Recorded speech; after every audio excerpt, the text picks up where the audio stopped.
Let's talk. What you wanna talk about? Let's talk. What you wanna talk about? Kitchen talk. Let's talk. What you wanna talk about? Kitchen talk. Let's talk. Conversations that could. Kitchen talk. Let's talk. What you wanna talk about? Kitchen talk. Let's talk.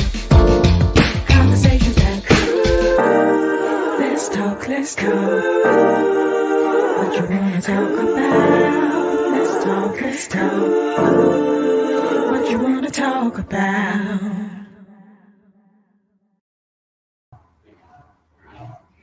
Hello. Hello, everyone. Hello. Hey, how are you? How are you? I'm good. Listen, I am so excited to have you here. I'm happy to be here. Yes, so this is Kitchen Talk.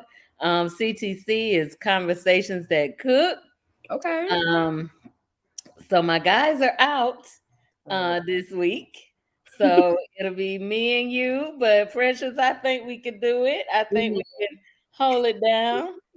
We may have one more guest joining us in a little bit. So, but you know, girls run the world, so I think we'll be Yes. all right. I agree. I I think we'll be think we'll be all right. So, we've been doing this for a little while. At the beginning of 2022, we hit our 100th episode. So, That's awesome. yeah, it was really great. It was really great. Exciting. So I love this, and we used to be on FAMU TV 20, and then we were on Fox 49, and then we had the pandemic.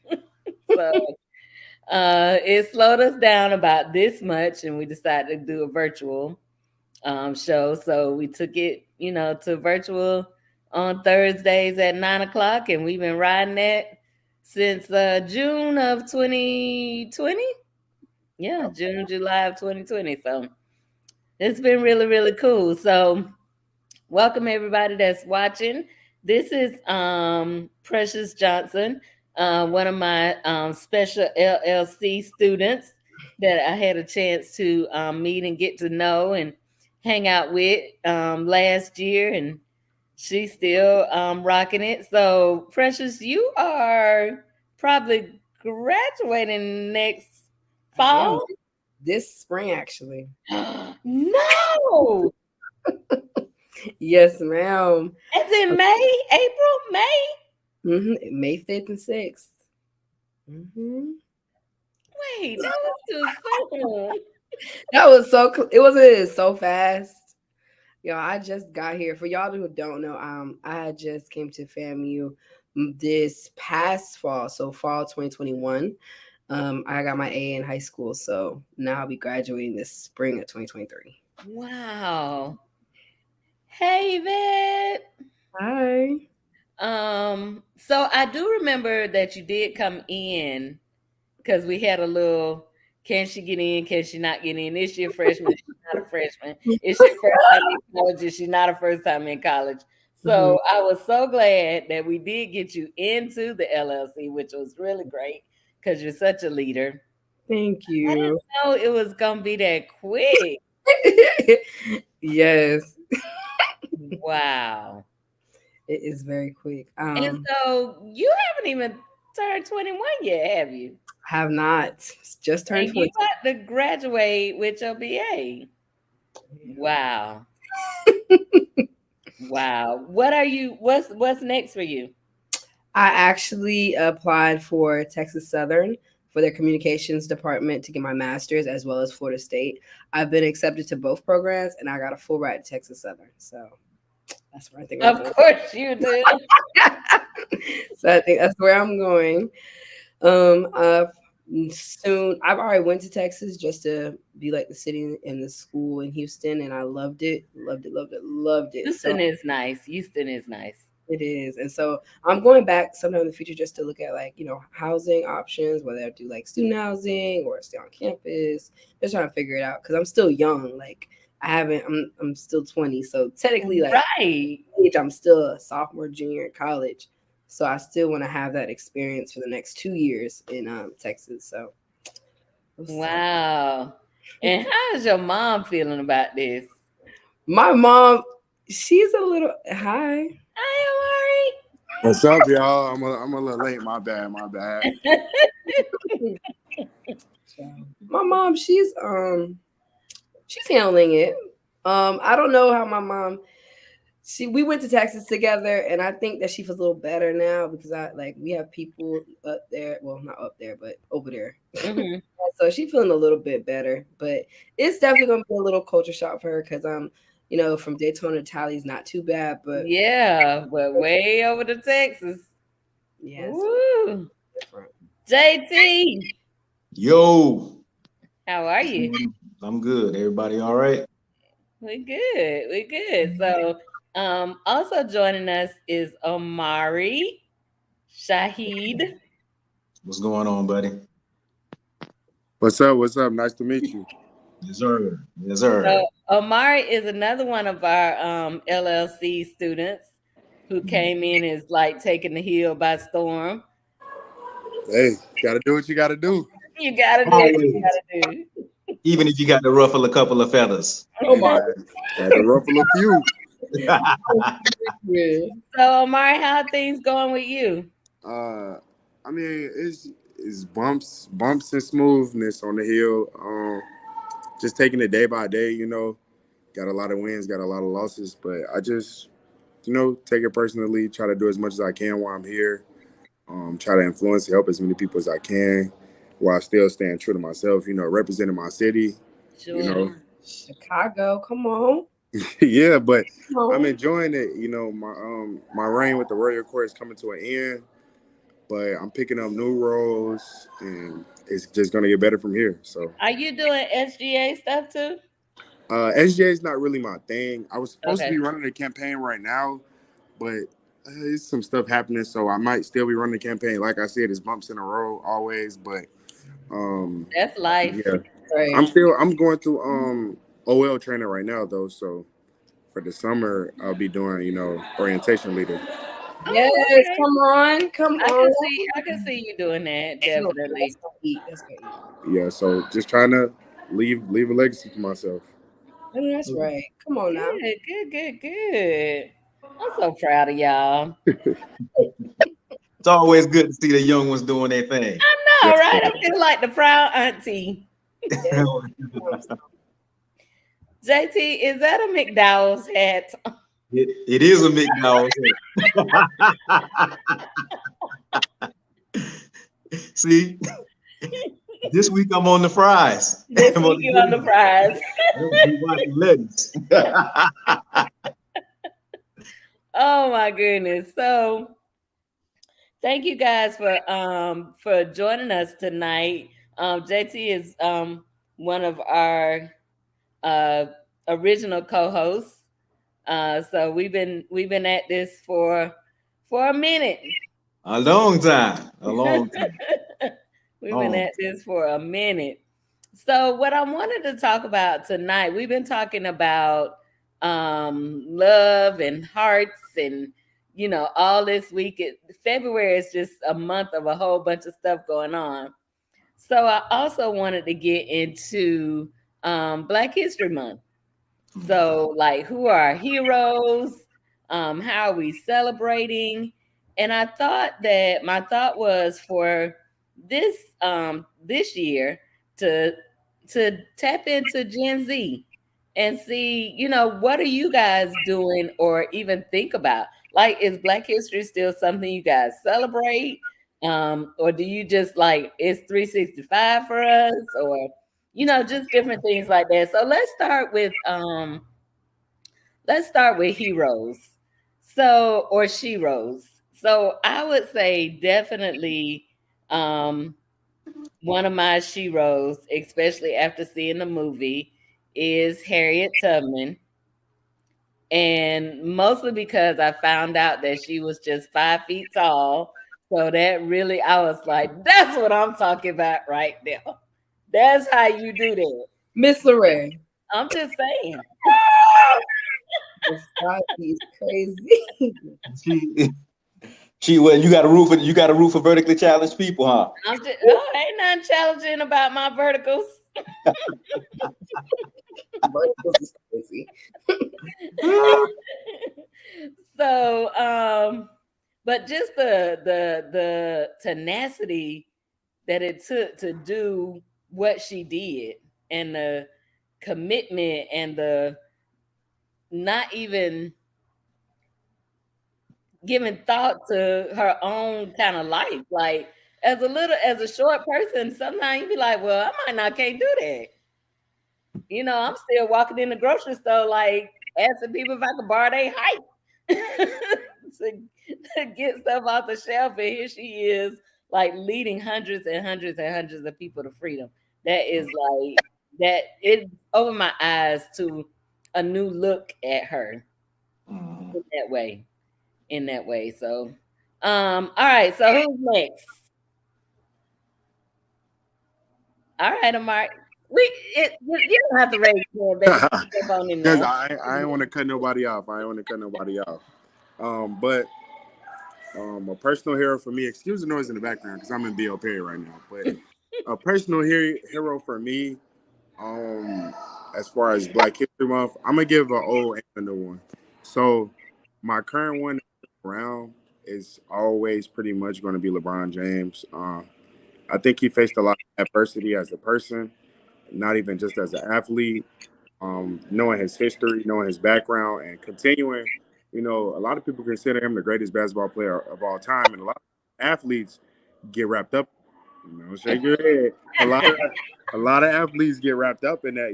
They live their life through sports, but he continues to be an advocate for the community, be a family man publicly, openly, and so that's just something I respect, and just somebody that cares more for what's going on in the world.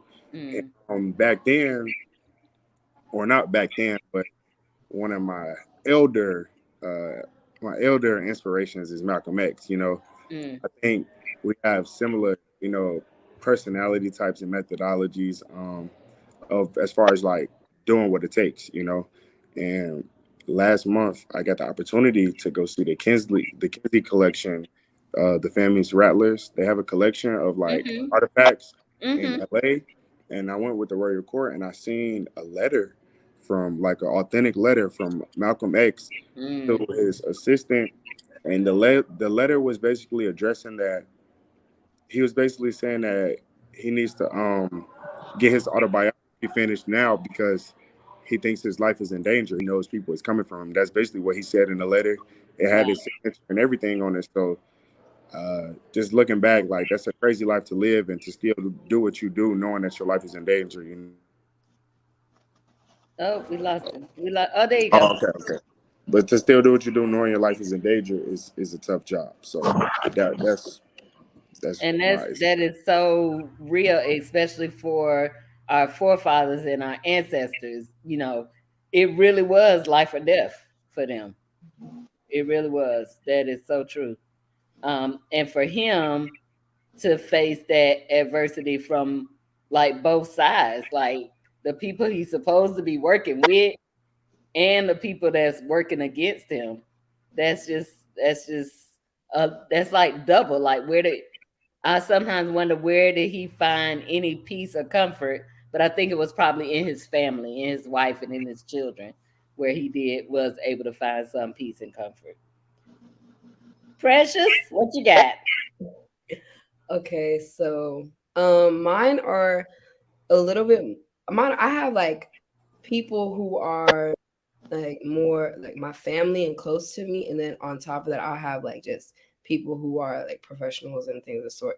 So like people close to me, of course I'm gonna say like all the women in my life, for sure. My grandmother, my mother, my like my mentors, like all the Black women in my life have always, who have been close to me, have always been strong, who are, in a Mm, sense of they've always had the capability to do greatness. They've always done greatness. They've always been the type of people to always not only push themselves to greatness, but push others to be great. And that's something that I was brought up on. That's something that I strive to do for others, but also just to be like a light in people's life. Um, from my cheer coaches to mentors to parents to grandparents, cousins, all that. And I start like as I'm getting older, I'm starting to see how all of that has impacted not only me but my other cousins who are now like some of them are who are with me now. Who I have one cousin who goes to fam now, and we're like looking at our lives and kind of like, dang, like these people really inspired us. Um, and they really made us who we are today, and we're forever grateful for it. Like anytime we go back home, we always tell our grandmother how grateful we are for her, Mm, because it's just like they really pushed us to be who we are. Like I don't think I'd be in this predicament with this mindset, with this type of capabilities and the willpower to do certain things without them. So I always give grace to them and God, because without them I wouldn't be who I am. Outside of that, like people, women that have inspired me outside of my family, I would definitely say Gina Prince by the Wood. She's a direct, like a film director. mhm, And I've recently found interest in actually a career field in film. So it's something that I've now wanted to start doing, with showcasing Black life, Black art, Black excellence through film and through production. So with that, she's just amazing. Like from Love and Basketball to all the other movies that she's produced and directed, it's just like, yeah, she has the capability. And like Issa Rae, she has the capability to, she not only does it, but she exemplifies in it. Like she kills it, whatever that she does, and she makes it so like put together, so neat that nobody can ever knock that. And that's something that like I want to strive to become. And I feel like women who've used art to showcase their power within the world. So I said like Nina Simone, Billie Holiday, Stranger Fruit, those type of songs, things of that nature. They use their art to showcase how they were feeling within mm, society.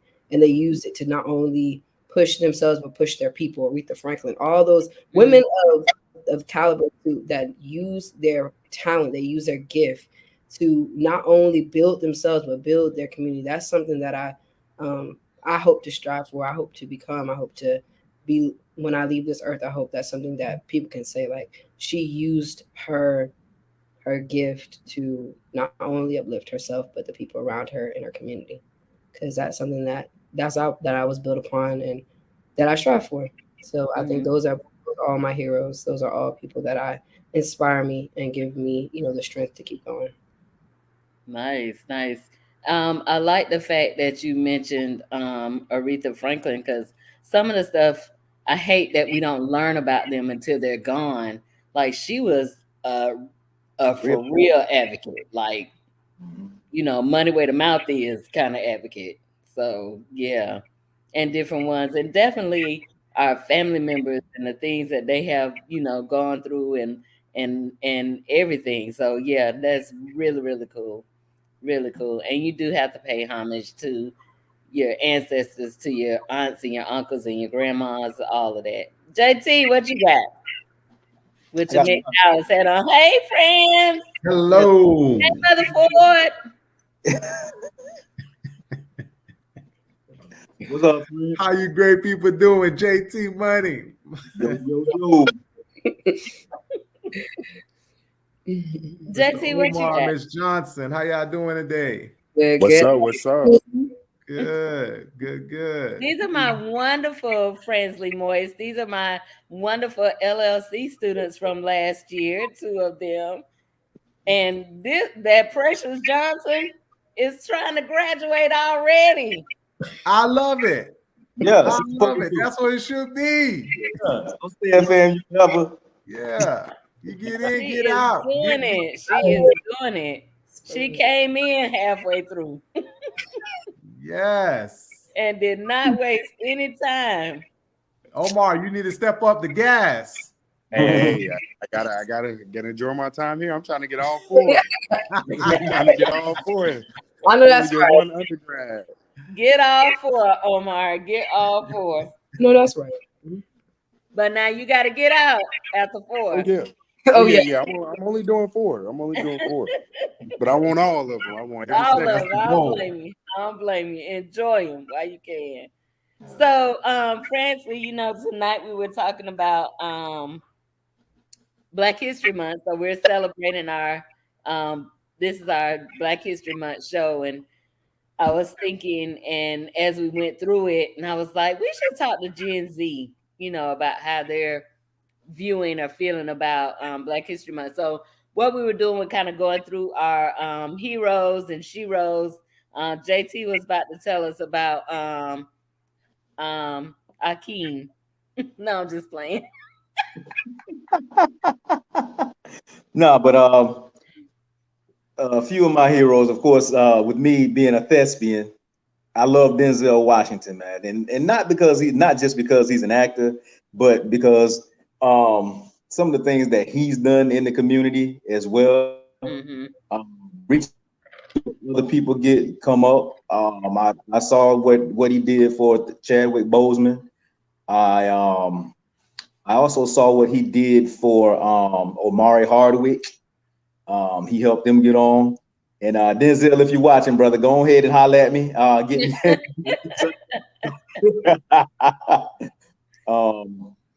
Another one is Samuel Jackson. I love Samuel Jackson because Samuel Jackson taught us power. There is power in the word mother flipper. This that's not, but not just for that reason, but I like that Samuel Jackson has shown how he has overcome in the acting world. He was really a crackhead when he did Jungle Fever. Samuel Jackson, I didn't know that. I didn't know that. he was really on crack. Oh snap! Wait a minute. You can Google it. It's out there, public information. You can Google it. Wow. I don't know if y'all Gen Z has seen Jungle Fever, Yeah. but yeah, but Omar, like, I have no idea what you're talking about. Oh, I do. I know what y'all talking about. yeah, Wow. I'm a huge Spike Lee fan. And Spike Lee, I like Spike Lee because he's one of my heroes because he's known to educate you through his films. Mm-hmm. That's true. Some of them got a little coonery in it, but he's known for whatever he adds to the film is there to educate you. Mm-hmm. A few more. It's a book that I'm reading, Soul on Ice by Eldridge Cleaver. Love that brother. His everything that he's going through with the Black Panthers and everything, his teachings and whatnot, I'm starting to learn a lot more about what the Black Panthers stood for. Mm-hmm. And I'm enjoying this book. It's a real good book. It's old, but I think it's worth the read. Another dude, huh? Oh, I was just gonna go off of what you were saying with Black Panthers. I think a lot of people we know about what they do with police reform and things and such, but I don't think they speak more about what they actually did with the community. Mhm. I don't think a lot of people have y'all ever seen the movie Panther? There was a movie that was made called Panther by Melvin Van Peebles. It didn't get a lot of play because it wasn't pushed like it should have been pushed because Hollywood wanted to take the film over, and he told them hell no because he knew what they were about to do and they were going to whitewash his movie and change some stuff on the script. But I think that movie hit it dead on the head. It talked about all of the things that they did in the community, and a lot of people didn't realize that the Black Panthers had to be educated before they even joined the Black Panthers. You had to know all the rules, you had to know the laws and everything else before you could even join. But the Black Panthers got a bad rap. Of course, they tried to make it seem like it was a terrorist group. But if you're able to watch the movie, you should watch that movie. But those are just a few of my heroes. So, All right. yeah. Okay, Francie, it's your turn. Of course. But I do want to hear at least one of the Gen Zs. Ain't nobody going back for you. Oh, You was I missed it. You know what I'm gonna do? I'm gonna watch it back again because we do record you gotta it. watch So the I'm show. gonna You go gotta back watch again. the show. I'm just playing. If they Precious, you want to tell them one of yours? Omar, you could go. Go ahead. All right. My first one was LeBron James, basically because he treats his life as more than an athlete, and advocates for the community.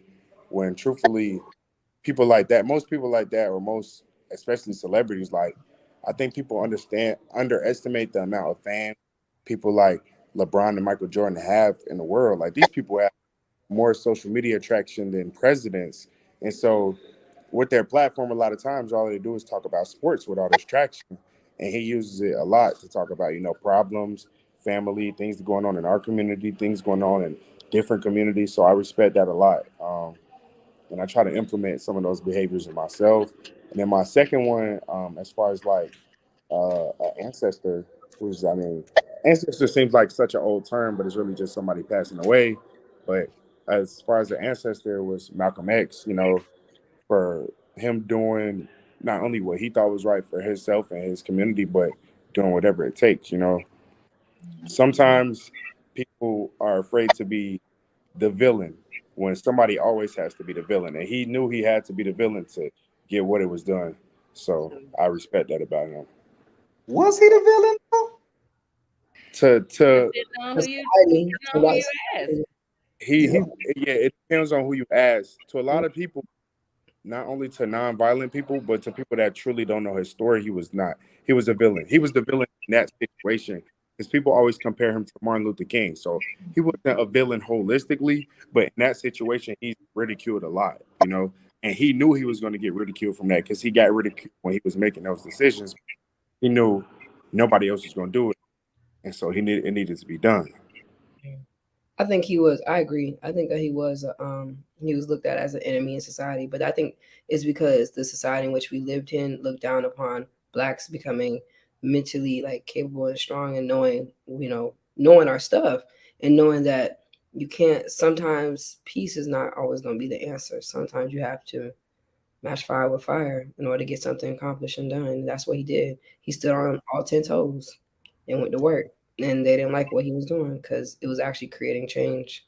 I guess that's why the government. Ooh, I like what you're talking. Miss Johnson, who you got? Who?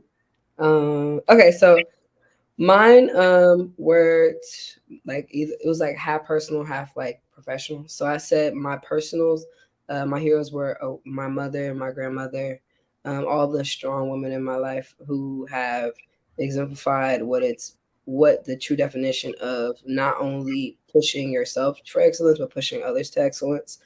And I just strive to become that. I strive to continue to be that. And I always pay homage to them and God for allowing me to become who I am and allowing and always just teaching me the ropes of life. I feel like I've gained so much knowledge from all of them, from my mentors to my grandmother to my mom to my aunts and to my cheer coaches. They all became family in my household, and so they've all taught me something, and I'm grateful for that forever and always. And then I said professionally, I had brought up Gina Prince by the Wood, the director and the film director, and I had talked about how I felt as if like she showcased like Black life, Black excellence through film, and that's something that I want to do and aspire to, make sure that I project within like my work. But also, I said I said Nina Simone as well as Billie Holiday because they took art and they showcased their ability to uplift their people and uplift their selves through that art and make sure that our people come together and realize, the inequality and unjust things that were going on and fought against it. So those were my people. Love it. Love You it. so you want to be a filmmaker? I do. It's crazy because like that naturally came out of nowhere. Literally out of actually nowhere because that was not a part of the plan. Mr. Ray can attest. Oh, you over here, Miss. I don't know which way my hands are going. You're going the right way. There we go. Okay. Okay. There we go. I hope I did it right. But anyways, You surprised me with that. I was like, oh, I yeah, didn't know that that literally one. it came out of nowhere because I had an internship and within the internship they had me doing film and then it was like crazy. I just fell in love with it. And then ever since then, I've just been like, I don't. It's been like a passion that I didn't even know I had. And like those moments where you realize you have like that's what you want to do. Like people, a lot of times, like, as young adults, we'll say that we want to do stuff until we actually do it, and then we like, nah, that's not what we want to do for real. And then when you really do it and you start really like feeling it, you're like, yeah, this is it. So yeah, Right. that's what. Free. I am an actor. I will. Okay. Shameless plug. Right. But that's what you got to do. JT, stay in the game. Yeah. Denzel's watching. Denzel's watching. We need Absolutely. I'm a history guy, and as my colleagues can attest, I love past, present, and future. So Omar, when you brought up LeBron James, immediately I thought of Kareem Abdul-Jabbar because he started that real push to educate Black people about their history, right? So it's not just the game and playing basketball. He's literally wrote books about it. So if you haven't read his book, definitely get his book. Definitely a good read. We could easily go to Malcolm X, MLK, but I wanted to go a little bit off the cuff with some great giants like John H. Johnson. Do you guys know who he is, Precious or Omar? You know who John H. Johnson is? I'm gonna say no. Omari. Brother, without knowing, just find out. That's all. Man, another good book to read is his life story. He's the creator of Ebony magazine. Probably one of the first. Nah, I can't say one of the first.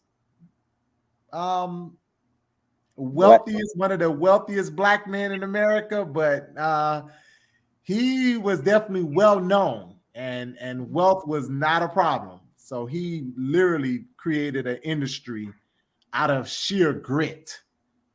So he's another great story. Vernon Thomas. I might know him as the surgeon. Oh, shoot. Like he was essentially a cornerstone in heart surgery. So he was like the guy who helped create modern. Was he the, blood infusion guy? No, that's Charles Drew. Right. And I love his story as well. If you haven't heard of his story, that's the thing about Black people, man. We everywhere. You can think about it that there. It is American history. So Vernon was a lab assistant who was literally a heart surgeon. And the only reason he didn't become a heart surgeon was because of the money. But he literally trained heart surgeons how to do heart transplants. He literally created tools and all type of things. So anybody going into any type of heart or heart transplant, they got to know his stuff. He's just that entwined with heart surgery and heart helping people who have heart defects. But he didn't get his just due because he didn't have the money to go to school. So they, used him as a assistant. They learned as much as they could from him. They didn't say, hey, we can help you get this to the next level and become a surgeon. Nah. But he was it wasn't just the money. Yeah, of course, definitely. And there's a movie about him too. So Precious, you might. Mos Def. Yes, Mos Def played him, and wonderful movie. Well played.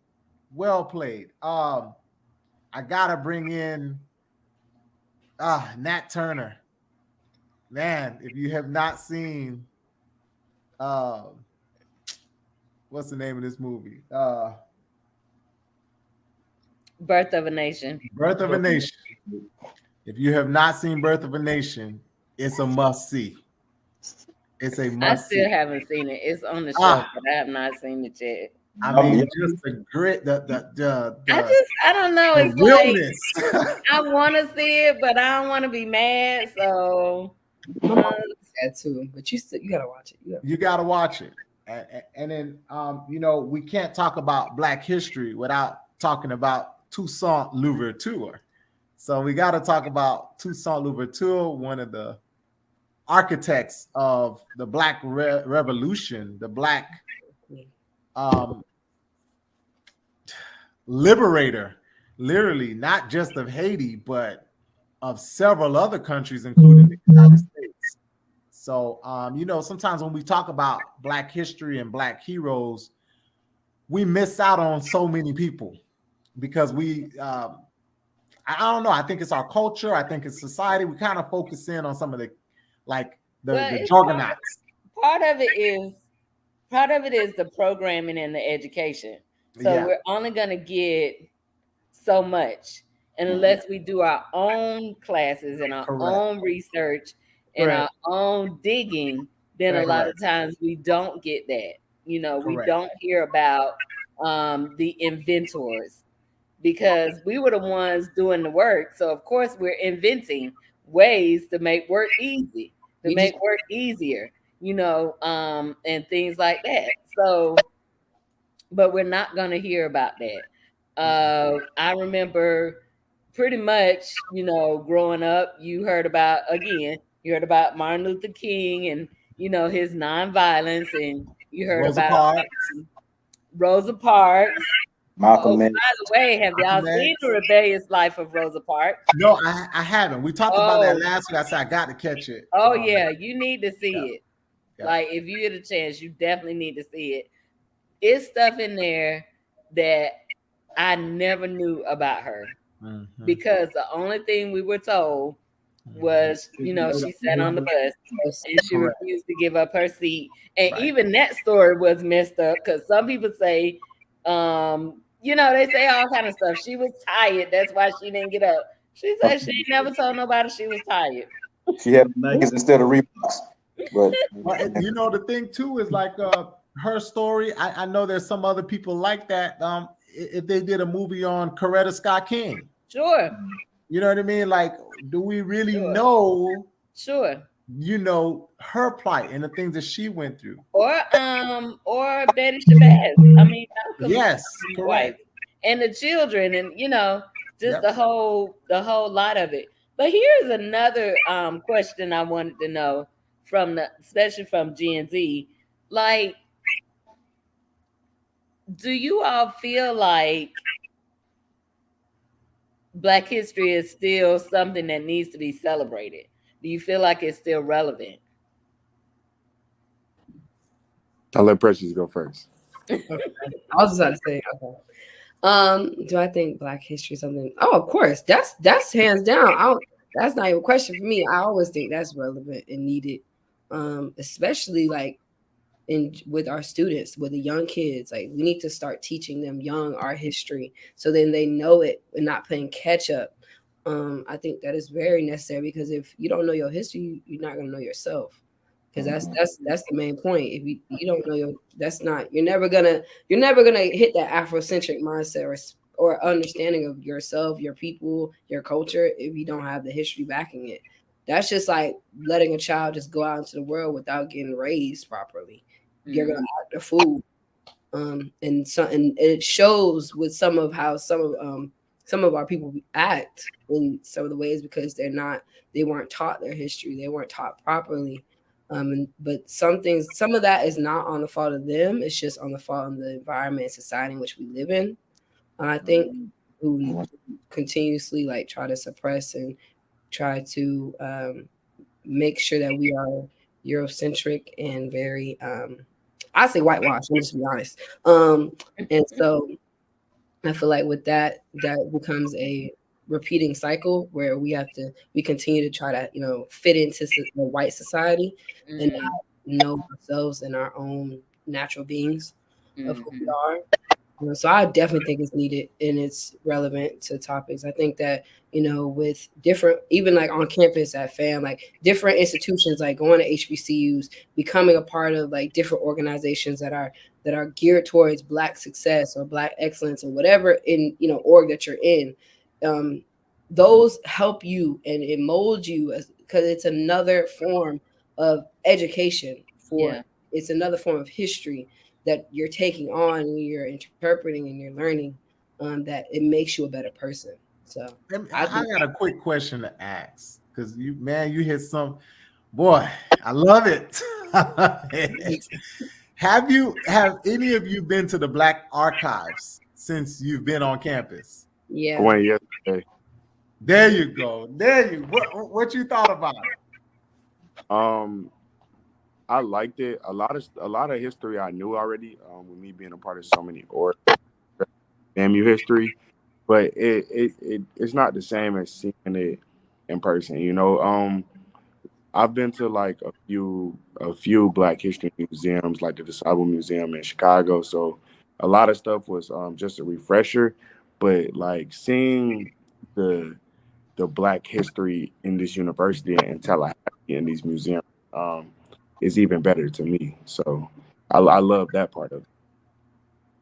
Nice. From my experience, I went during homecoming. That was my first time because every time I'd be going there, it'd be closed. But child. So when I went, it was it was like like it was a refresher, kind of like what Omari said. So it was like a refresher, but it was like also I was learning some stuff I didn't know. Like I grew up in Florida all my life, and I've never seen like they have like Black babies getting eaten by alligators. I've never seen that, and because my grandmother and they're from Massachusetts, so I hear different stories from her. But it was just like I've never when I saw that I was like so it was a lot of learning within that, but also really diving into like the history of fam, like seeing stuff like that I haven't seen before and learning more than I had already known. It was a experience for sure that I think everybody, if they go to fam, needs to experience at least once. Yeah. So, Omari, how are your peers and your the folks around you? What's the buzz about Black History? I mean, what are y'all doing as far as like, do y'all celebrate, or do you is it every day, or do you really make a big deal out of it during February? To be transparent, it's not really celebrated in college. I feel like college is a separate world. Like it's so much stuff going on here that you really don't get the time to actually internalize what's going on. Half of the time, you're so focused on staying above water and staying afloat that sometimes you can't give the time to celebrate being Black. You live your Black excellence every day. So I think people are content with that, but also I feel like thinking in like a solution based mindset, things that we can do better is make Black History Month informative and fun. I feel like that's the only way things are successful in college. Nobody like panels are successful in college, but only to the people that want to learn more about it. If you want holistic participation, you have to make it fun and informative.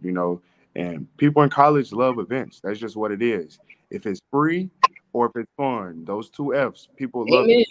it. Black History Month, if you incorporate, fun activities like Black History Jeopardy with a prize or something, or even if you had the colleges, partner with some of the student leaders and hold activities like that, and like Precious said, orgs, like even my org, like when she was saying that, I thought back to myself, like that's crazy. I'm a member of Progressive Black Men events chair, and I didn't event for Black History Month, Progressive Black Man. So stuff like that should be incorporated. So I think it comes with students, trying to stay above water, students being on their own. So it's not really pushed to it. In high school, it was pushed on you, and middle school was pushed on you by your parents or by teachers and or by your community. But now it's like everything you got to take initiative. And right now, a lot of students hate school and they live there every day. Not that they don't care about it, but you gotta play the cards you're dealt.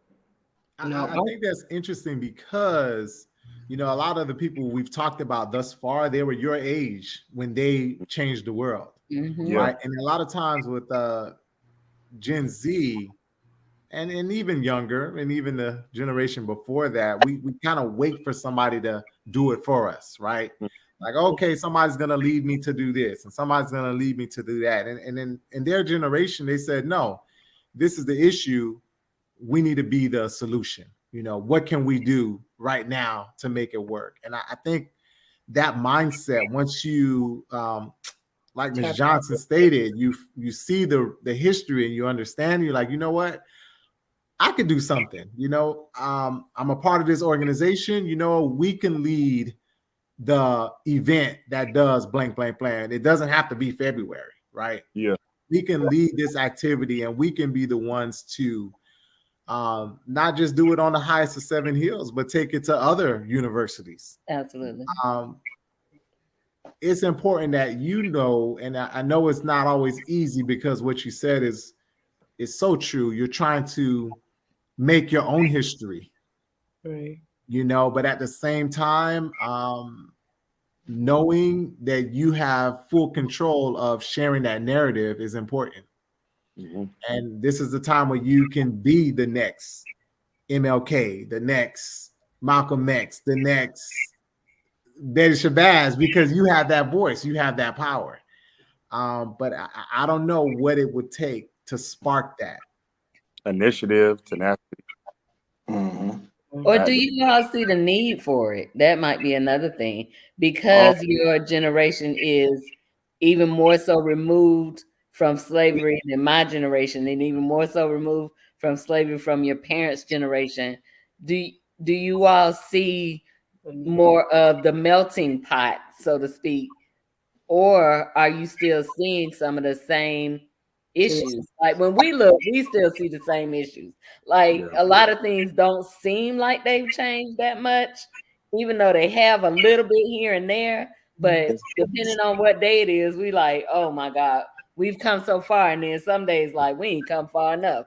So are you guys feeling that? Are y'all seeing the need for a Black History Month, or for equality, or for, you know, just different things like that? Great. You want to? Was anybody talking before I talk? I definitely see what you're saying with the disconnect. You know, I feel like your generation was way much closer to the heat, and we kind of don't know what it feels like. You know, we're fighting a divided world now. Like, I feel like my generation, you got 20% here, 20% there, 20% there, 20% there, 20% there. And your generation was like, man, this is the problem, and this comes first, and we're gonna knock the head off this snake right now. But the way the world is and the present is right now, I feel like people kind of lost focus on what truly mattered.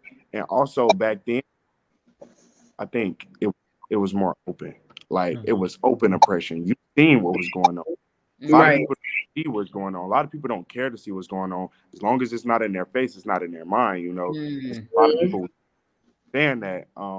And so not even that it's no motive, but just people are, you know, unseeing of it, ununderstanding of it, that even if you tell somebody they don't see it or experience it, it's kind of hard for them to, you know, really care and really put forth effort to it.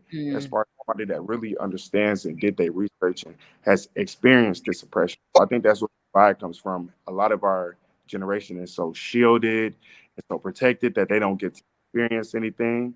And so that leads to like desensitization to it. You know, I think of what's called the Cold War. So you have World War I, World War II, and you had the Cold War, where they were at war, but they weren't really at war. Yeah, it's just a different type of fight, right? So you're fighting this fight, but it's not as clear. It's not as gory as the fights that were fought in the past. But that fight needs to be fought, right? Because it's something that the Jewish community really holds really close to their hearts. You will never forget. They'll never let you forget about the Holocaust, right? And every generation that comes, they remind the next generation about what they went through. And I don't know if that's something we do. So I was thinking, well, who do we hold responsible? Do we hold Gen Z responsible, or do we hold ourselves responsible?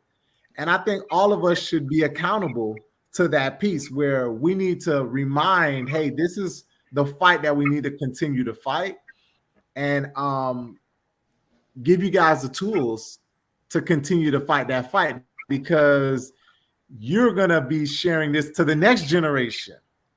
And now they're further removed, right? But there's some of these hidden agendas. But you know what, man? They don't need to know anyway. They don't want to be taught anyway. And I was about to say that, JT. I think that there is for us always the battle not to teach it. Yeah. So even if you are teaching it, even if you're teaching your children, it's somebody on the other side saying, oh, well, that didn't happen. It's somebody on the other side saying, well, no, it wasn't slavery. It was involuntary whatever the word they're using, or you got a whole took a vacation. Yeah, you got a whole legislative, uproar about teaching what happened in America, right? That sort of thing. So I don't think it's us not wanting or not sharing or passing the story down from generation to generation.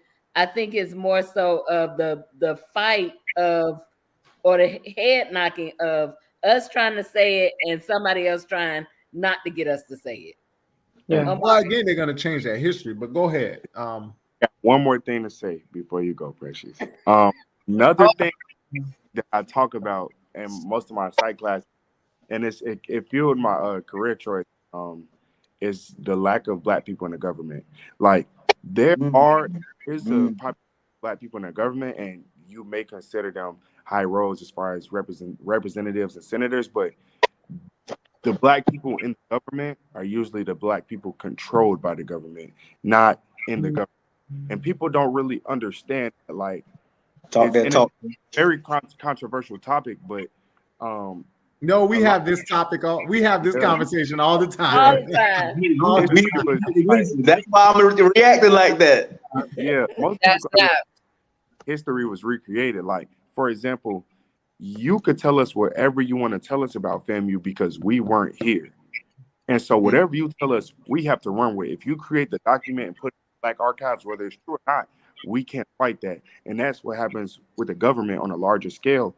But people won't know that unless they're inside, which is one of the reasons that I want to work as a CIA agent in the CIA, study counterintelligence, which is why I study psychology. But you don't know until you're on the inside, and you can't really spread the right information, really trace it back.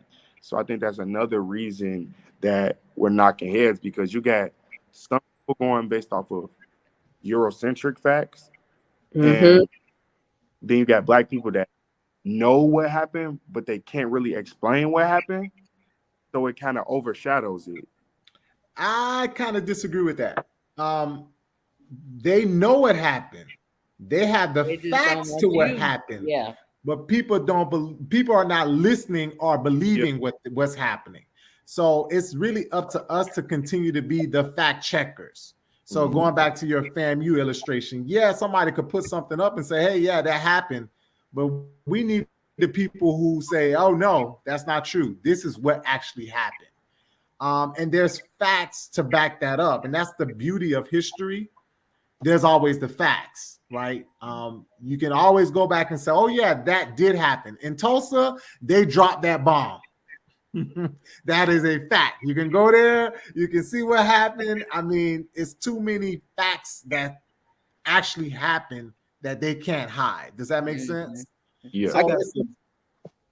So is this a fact? Did you see the interview with Ron DeSantis?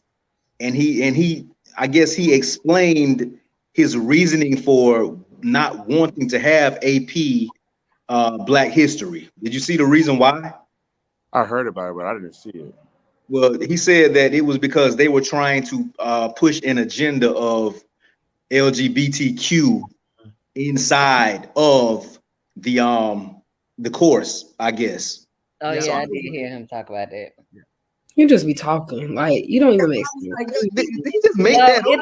it was a so here's the other thing that we just get so we get number one, we never get the whole true You story. only get half of it, and maybe not even that. And then the second part is, and I'm guilty of this, we don't necessarily read the document itself.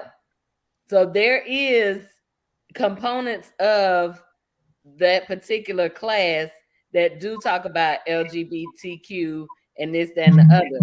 But this is a corporation that is trying to have this class so that they can make money. Mm-hmm. This not about us. It's not about telling, our truth. It's not about telling true American history. It is about the almighty dollar. Always. So here's the other thing too. And that's the biggest thing about the Black experience that we have to be careful of is we have to treasure it. And it alone. It doesn't stand with anything else.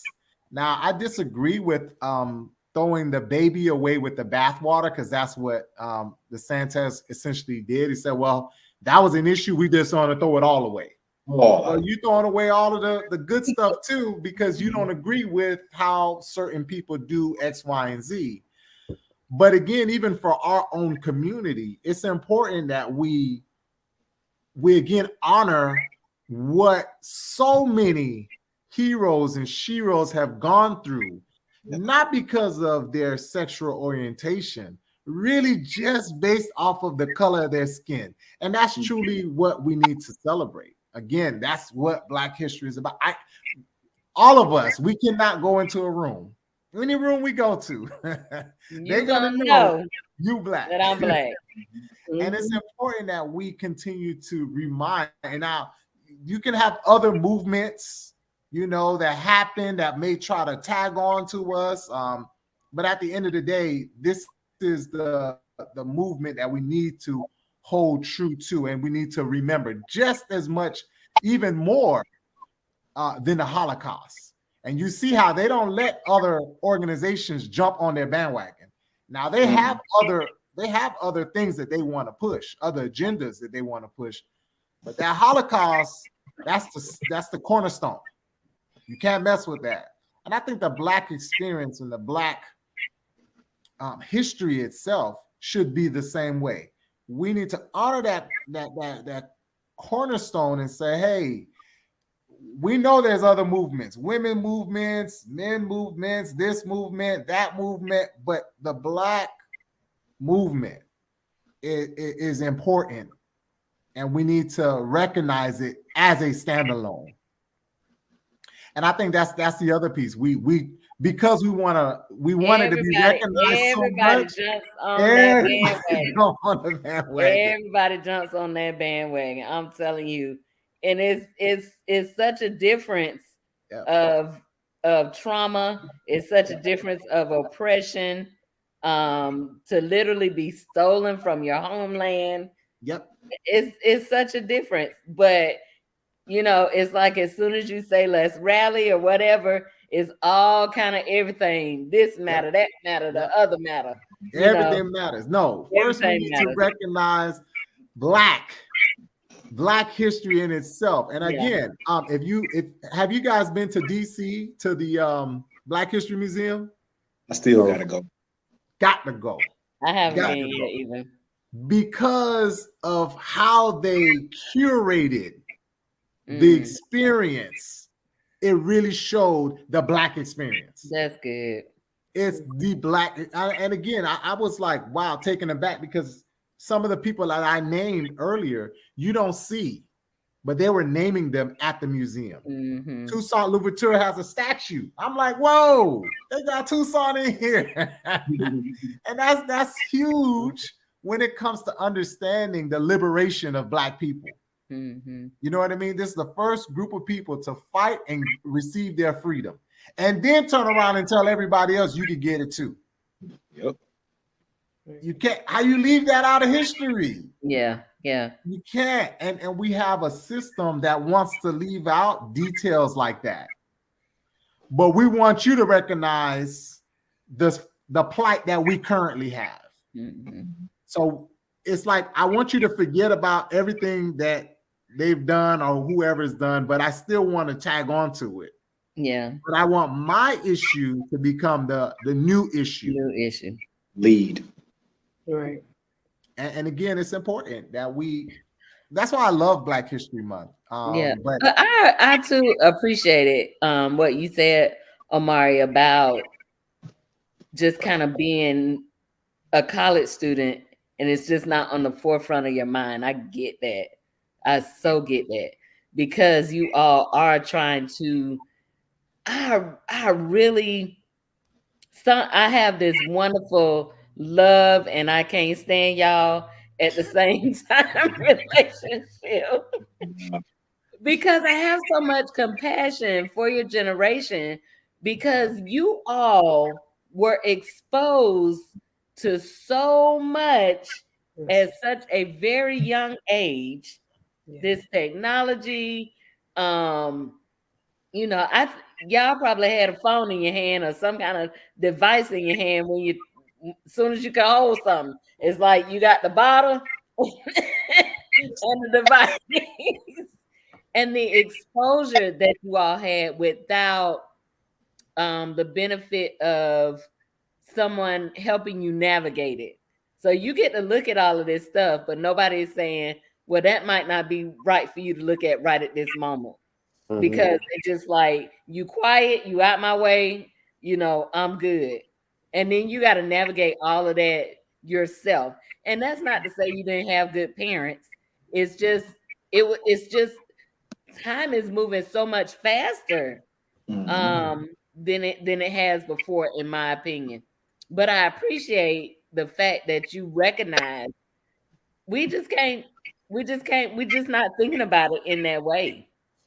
We're just not thinking about it. The thing is too, Lisa, and we've all named past giants, but there's some current and future giants that are being developed right now, and that's the beauty right here. It's Omari. That's exactly what I was gonna say. Omarion and Ms. Johnson. Omari.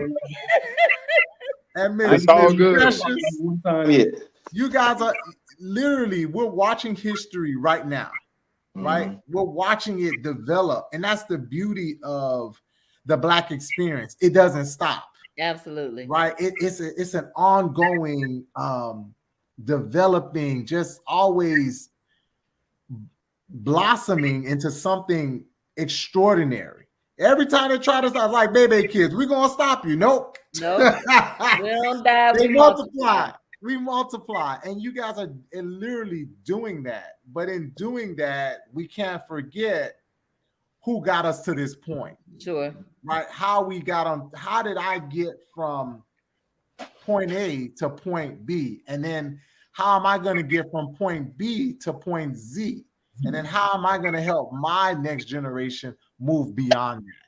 But the work that you're doing in the classroom right now, that's going to be the movies that are going to be made for the future. Does that make sense? Precious, the movies. So, you know, it's like, yeah, we can watch another movie about MLK, but they're going to be movies where you're going to be talking about some of the current people who are making some strides, who are doing things extraordinary to make a difference for the community. And again, that's what you guys are doing right now. So the other piece that I wanted to share, and that's why I threw some of those names out. There are a few that I wanted to throw out. I did not name yet. Dr. Naeem Akbar is one. One of my other guys, math professor extraordinaire, Dr. Osafiel Anderson. longtime math professor at FAMU. You know, these are like key people that we kind of don't put in like, oh, the big marks, but they've made such a big difference. Going back to MLK and all of the secretaries from all of the different Baptist churches that he went to. There's a movie that should be made about just that. Like, if they were not communicating, or even FAMU having a hospital. I mean, correct. It's that type of history that's actually being conveyed to us right now in the classroom. The student that's doing what they need to do might be the next person to create the next medicine or the next procedure, or like, you know, the next president, senator, governor. We don't know. It's right here at FAMU. Did y'all? I gotta ask them that. Did y'all know? Both of you? Did y'all know that Foothill was the hospital? Was the former? Yep. Oh, okay. All right. All right. You know, we almost made history, and I know I'm gonna bring up a little FAMU history with the governor. We almost had a FAMU in as the governor of Florida. That close. That close. But guess what? It didn't work. But it taught us that we can get there. It taught us that, you know what?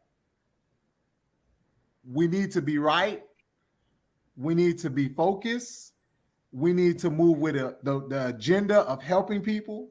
Yeah. And it doesn't just start with the work that we do. It's also the work that we do on ourselves. That's true. In our family, in our homes, because that might be what takes us over the top to say, okay, FAMU produced the first Black governor in the state of Florida. And it really could start right here, right now. Omari. I was just saying we might have one in the future, man. Rattlers got that power. And you might be the one. They do. You might be the one. If you haven't watched The Matrix. I seen them, all of them, all four. I love the watched movie. one of them, but I hadn't watched all of them. What about you, Precious? It was You're a filmmaker. You gotta watch films. You gotta watch as much films. The thing that I liked about it is the red pill and the blue pill. Oh, I saw that part. Okay, I know that part. Oh, of course you saw that part. The red pill and the blue pill, you get to choose the destiny that you want to choose. You get to create the destiny that you want to create. And again, it's important that we stress that this month, that we get to design that future.